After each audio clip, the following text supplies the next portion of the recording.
Now let's discuss about diuretics. What are diuretics? उसके uses क्या हैं and its types. Everything we will discuss in this topic. So let's continue.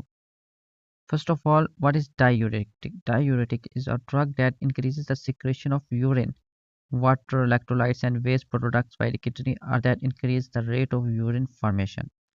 हमारी body में जो भी हम खुराक खाते हैं वो डाइजेस्ट होकर हमारी ब्लड में चली जाती है और अनडाइजेस्टेड फूड हमारी पास आउट हो जाती है फ्रॉम लार्ज इंटेस्टाइन। और जो हमारी हज़म हो जाती है, डाइजेस्ट हो जाती है, वो ब्लड में जाके फिर सेल सेल से फिर उसके वेस्ट प्रोडक्ट्स बनते हैं। वेस्ट प्रोडक्ट्स वो फिर दोबारा ब्लड में जाते हैं। फिर वो ब्लड जो है वो उनको किडनी की तरफ लेके जाता है। किडनी है वो उनको वेस्ट प्रोडक्ट को फिल्टर करती है। और वैसे तो काफ़ी सारे ऑर्गन्स करते हैं, जैसे लीवर भी करता है। And we will not go, just we will focus on kidney, क्योंकि डायूरेटिक्स किडनी पे इफेक्ट करते हैं। और जैसे हमारे जो वाटर हो गया, इलेक्ट्रोलाइट्स या वो भी वेस्ट प्रोडक्ट्स जब हमारी किडनी से जाते हैं in the form of urine, urine की फॉर्म में जाते हैं। तो अगर हमारा यूरिन कम है, बॉडी से कम जाएगा तो वेस्ट प्रोडक्ट्स से बाकी भी थिंग्स वो कम जाएंगे ज़्यादा, तो as it is directly proportional. तो सो डायूरेटिक्स क्या करते हैं कि हमारी बॉडी में से यूरिन फार्मेशन ज़्यादा करते हैं। जब यूरिन फार्मेशन ज़्यादा होगी तो हमारी बॉडी से लाइक वाटर भी ज़्यादा निकलेगा, इलेक्ट्रोलाइट्स भी ज़्यादा निकलेंगे और वेस्ट प्रोडक्ट्स भी ज़्यादा निकलेंगे।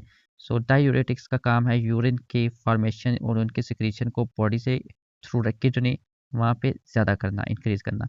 डायूरेटिक्स का अदर नेम क्या? Water pills are the drugs which increase the urine output or urine volume. जो यूरिन आउटपुट, यूरिन वॉल्यूम उसको इंक्रीज करते हैं। By increasing urine flow, diuretics usage leads to increased excretion of electrolytes. अब electrolytes में कौन से हैं? Specially sodium और क्लोराइड। इसमें अगर यूरिन ज़्यादा फॉर्मेशन हो जाए, हम ज़्यादा डायूरेटिक्स ले जाएं, तो हमें क्लोराइड और सोडियम की डेफिशिएंसी भी हो जाती है। And water water from the body without affecting protein, vitamin, glucose and amino acid reabsorption. ये डायूरेटिक्स का बेनिफिट है कि ये वाटर को रिमूव करते हैं बॉडी से विदाउट इफेक्टिंग प्रोटीन को भी, विटामिन को, ग्लूकोज, अमीनो एसिड रीअब्जॉर्प्शन। इनकी जो protein, vitamin, glucose, amino acid, इनकी रीअब्जॉर्प्शन को डिस्टर्ब नहीं करते, ओनली वाटर को रिमूव करते हैं। It's an advantage of diuretics. These drugs very widely in their efficacy, their ability to increase the rate of urine formation, and their site of action within the nephron. Nephron के हम आगे हम जाके देखेंगे कि nephron की क्या types है, कौन से पार्ट्स हैं और कहाँ कहाँ से वाटर की अब्जॉर्प्शन होती है, सिक्रीशन होती है। तो each and everything we will discuss. Efficacy often is measured at the ability of the diuretics to increase the excretion of sodium ions filtered at the glomerulus, the filtered load of sodium, and should not be confused with potency, which is the amount of diuretics required to produce a specific diuretic response.